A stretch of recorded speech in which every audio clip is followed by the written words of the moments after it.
सुचित्रा देवी के दो बेटे थे, अरुण और रजत। अरुण और सुमन की शादी को 5 साल हो चुके थे। 3 साल का उनका बेटा था मोहित। सुमन जब से शादी होकर आई थी तब से उसे ही हमेशा महत्व मिलता रहा। कहीं आना जाना, किसी की शादी, लेना देना, घर में हर चीज के लिए सुचित्रा देवी सुमन से ही पूछती थी और सुमन को ही भेजती थी। घर के खर्चों में भी सुमन ही ध्यान देती थी। अरे मीना, कहाँ रह गई? कितनी देर से राशन आया हुआ है, इन्हें डिब्बों में भी भरना है। बस आ रही हूँ भाभी। वो आपने बोला था ना ड्राइंग रूम साफ करने, वो कोई मेहमान आ रहे हैं। हाँ, बाबूजी के पुराने दोस्त हैं, वो आ रहे हैं। चल तू अब जल्दी जल्दी सारा राशन ड्रम और डिब्बों में भर दे, मैं तब तक मोहित को नहला देती हूँ।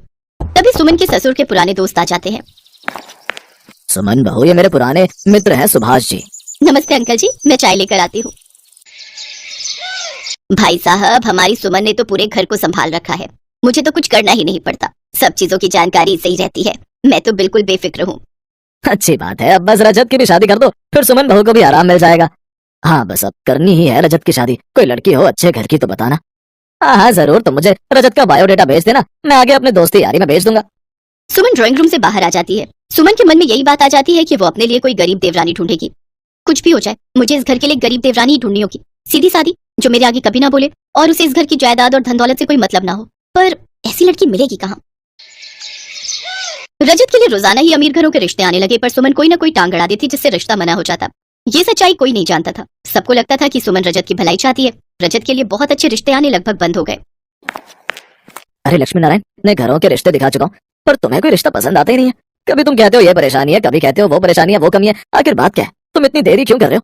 ये रिश्ता तो बहुत अच्छा है, लड़की भी बहुत अच्छी है, तो परेशानी क्या है? पता नहीं, सुमन कह रही थी कि लड़की की हाइट छोटी है, रजत के साथ मेल अच्छा नहीं लगेगा। अब सुमन तो अपने देवर का भला ही चाहती है ना। तभी सुमन भी आ जाती है। अंकल जी, लड़की की हाइट बहुत कम है और आप तो जानते हो देवर जी की हाइट कितनी अच्छी है। अब मुझे ही देख लो, मेरी हाइट कितनी अच्छी है। मैं अच्छी खासी लंबी हाइट की हूँ। मुझे अपने जैसी देवरानी चाहिए जो देवर जी के साथ अच्छी जोड़ी लागे। है तो एक लड़की, देखने में सुंदर है, तुम्हारी तरह लंबी भी है, पर एक दिक्कत है। क्या दिक्कत है सुभाष? लड़के वाले गरीब हैं, ज्यादा पैसे वाले नहीं है। मतलब तुम कहो कि तुम्हारी बराबरी, मतलब ठीक ठाक पैसे वाले लोग हैं, इतना कुछ लड़की को दे नहीं पाएंगे। सुमन तो यही चाहती थी, वो तपाक से बोली। तो कोई बात नहीं अंकल जी, गरीब है तो क्या हुआ, हमें तो लड़की लेनी है, देनी थोड़ी है।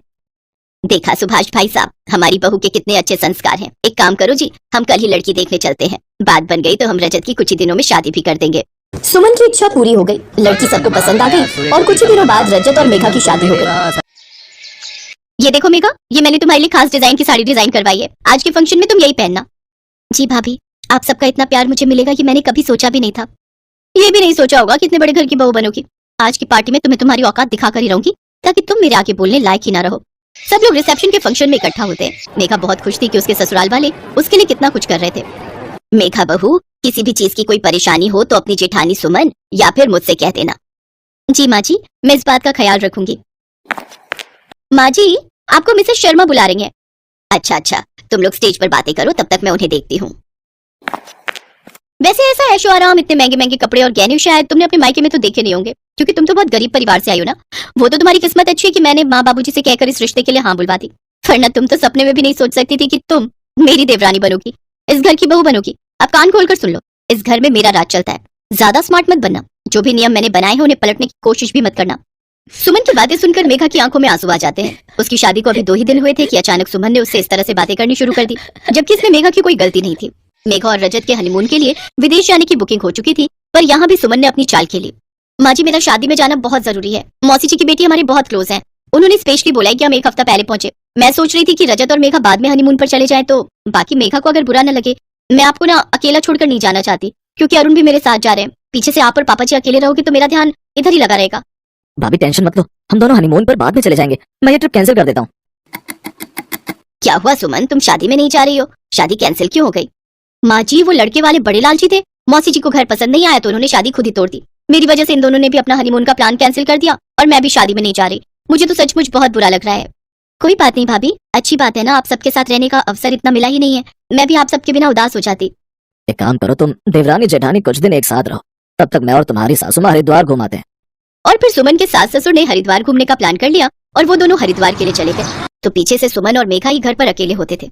एक दिन सुमन का ध्यान नहीं पड़ा और वो आंगन में गिरे हुए सर्फ के पानी पर फिसल गई। अरे भाभी, वहाँ पर सर्फ बिखरा हुआ था, वो आंगन बहुत गंदा हो रहा था, तो मैंने सोचा कि आज सर्फ से धुलाई कर दूं। मेघा भाभी जल्दी आओ, सुमन भाभी गिर गई है। मेरी कमर से, मेरी कमर, मुझसे उठा नहीं जा रहा, बहुत दर्द हो रहा है।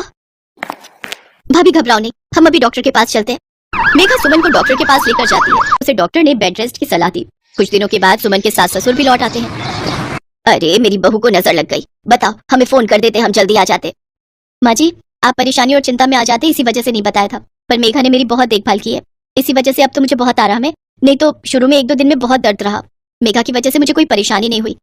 ये तो तुम बिल्कुल ठीक कह रही हो सुमन, अब तो मुझे इस घर की कोई चिंता नहीं है। तुम और मेघा दोनों इस घर की जिम्मेदारी को बखूबी निभा रही हो, हमेशा खुश रहो। सरिता जानकी देवी की बड़ी बहू, जिसे जानकी देवी गवार समझती हैं और घर के बाहर के सभी जरूरी कामों से दूर रखती हैं। सपना बहू कहाँ हो? अरे बाजार में आज भीड़ होगी, हम पहले ही लेट हो चुके हैं। आई माँ जी, बस ये अपना न्यू पर्स जो मॉम लंदन से लेकर आई थी ना, वो ले रही थी। माँ जी आपने वो प्लाजो सूट नहीं पहना जो मैं आपके लिए नया लेकर आई थी?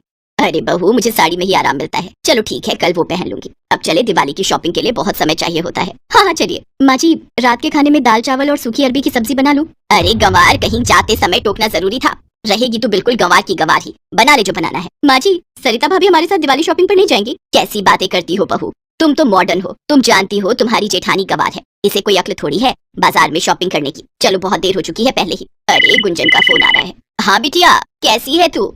मैं ठीक हूँ, हाँ हाँ हाँ सब ठीक है। अच्छा चल ठीक है, मैं तुझे शॉपिंग से आकर बात करती हूँ। क्या कहा? जरूरी है। हेलो हेलो, कट गया, अब मिल नहीं रहा, आकर कर लूंगी। गुंजन दीदी का फोन था?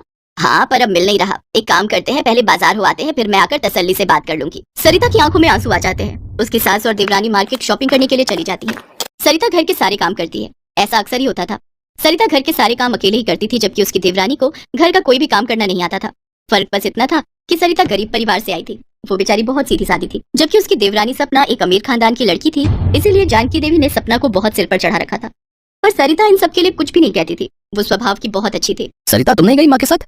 तुम भी चली जाती। नहीं, वो मेरे सिर में बहुत दर्द था तो मैंने सोचा कि आराम कर लूंगी, फिर घर का काम भी था इसलिए नहीं गई। आपके लिए और रोटी लाऊं? सरिता यहाँ बैठो मेरे पास, मैं जानता हूँ माँ तुम्हारे साथ अच्छे से व्यवहार नहीं करती है, तुम कहो तो मैं माँ से बात करूँ। कब तक वो तुम्हें घर के बाकी कामों से दूर रखेंगी? और जब से राजेश की शादी हुई है, सपना के आ जाने के बाद तो उन्होंने तुम्हें और परेशान करना शुरू कर दिया है। कोई बात नहीं जी, अभी अपनी सपना की नई नई शादी हुई है, कुछ ही महीनों तो हुए हैं, अभी उसे आराम करने दो। मुझे पता है सरिता, मन तो तुम्हारा भी दुखी होता है, पर तुम मुझसे कुछ कहती नहीं हो। सरिता खाना बना रही थी, वहीं उसकी देवरानी सास के साथ मिलकर शॉपिंग के सामान को देख रही थी।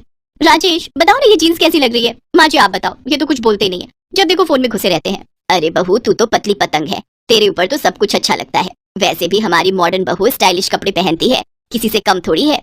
माँ जी ये नाइट सूट तो आप पहन लो, मुझे ये कलर पसंद नहीं आया, मैं ये ब्लैक वाला रख रही हूँ। अरे बहू कैसी बातें करती हो, मैं इस उम्र में नाइट सूट थोड़ी पहनूंगी। एक काम करेंगे, कल वापस करके इसकी जगह तुम कोई और रंग का पसंद करके ले आना। माँ जी अगर आपको हो तो ये सरिता भाभी को दे दूं?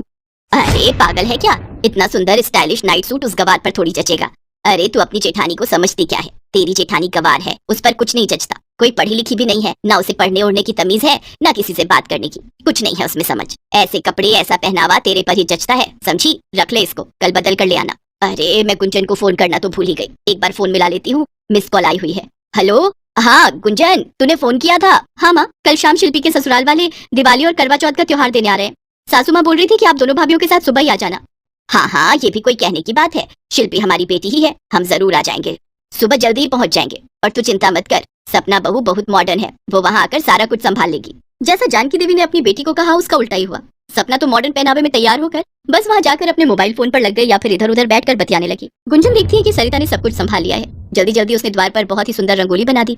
रसोई में गुंजन की सास के साथ मिलकर सारे पकवान भी तैयार कर दिए, अच्छे से ड्राइंग रूम भी सेट कर दिया। सब कुछ गुंजन देख रही थी, पर मजाल है कि सपना ने एक गिलास इधर से उधर भी रखा हो। शाम को शिल्पी के ससुराल वाले आए तब भी सरिता ने सारे कामों में मदद की। जब वो लोग चले गए तब गुंजन की सास सरिता के पास आई। सरिता बहू तुम बहुत ही समझदार और संस्कारी हो, तुम्हें घर गृहस्थी की एक एक चीज का बारीकी से पूरा ज्ञान है। शुक्रिया, तुमने आज सब कुछ बहुत अच्छे से संभाल लिया। हमारे यहाँ तो किसी को रंगोली बनानी आती ही नहीं थी, पर तुमने इतनी सुंदर रंगोली बनाई गुंजन के साथ मिलकर, सभी मेहमानों की खूब खातिरदारी की। अब मैं चाहती हूँ शादी के समय भी तुम हमारे साथ ही रहो, तुम यहाँ रहोगी तो मेरी चिंताएं दूर हो जाएंगी। थैंक यू सरिता भाभी, आशीष बोल रहे थे कि सबको आपकी बनाई रंगोली बहुत सुंदर लगी, सब आपकी बहुत तारीफ कर रहे थे। हाँ भाभी सचमुच आपके आ जाने से मुझे आज बहुत हेल्प मिली है, सब लोग बहुत खुश होकर गए हैं। माँ तुम बहुत लकी हो जो तुम्हें सरिता भाभी जैसी बहू मिली। सबके मुंह से सरिता की तारीफ सुनकर जानकी देवी एक पल के लिए सोचने लगती है कि वो गलत थी, जो हमेशा सरिता को गंवार कहकर उसका अपमान करती रही, पर आज सरिता ने अच्छे से सब कुछ संभाल लिया था। जानकी देवी को अपनी गलती का एहसास हो गया था और वो अपनी गलती को सुधारना चाहती थी। माँ जी आज आप और मैं मिलकर रसोई में इतना सारा काम कर रहे हैं, सरिता भाभी कहाँ है? मुझे रसोई में बहुत गर्मी लग रही है, मैं थोड़ी देर जाकर सो जाऊं। आज सरिता और अजय घूमने के लिए गए हैं, मैंने उन्हें पिक्चर देखने भेजा है, कितने सालों से वो दोनों एक साथ कहीं घूमने नहीं गए थे, और तुम तो हमेशा राजेश के साथ जाती रहती हो, इसलिए आज तुम घर का काम करो, मैं भी तो कर रही हूँ। अरे दोनों मिलकर करेंगे तो पता भी नहीं चलेगा कि माँ जी को क्या हो गया है। कल तक तो सरिता भाभी को गंवार कहती थी, मेरे आगे पीछे डोलती थी, आज उल्टा ही चल रहा है। अब क्या करूँ, इन्हें खुश करने के लिए मुझे काम करना ही पड़ेगा, वरना इनका कोई भरोसा नहीं कि कब मेरे पीछे। क्या हुआ सपना बहू, तुमने कुछ कहा? नहीं नहीं कुछ नहीं माँ जी। उस दिन के बाद जानकी देवी ने अपनी दोनों बहुओं के बीच में फर्क बिल्कुल खत्म कर दिया। वो जितना प्यार और सम्मान सपना को देती थी उतना ही सरिता को भी देती थी। ये सब देखकर सरिता बहुत खुश थी। जिस प्यार और सम्मान की वो आशा करती थी आज उसे वो मिल गया।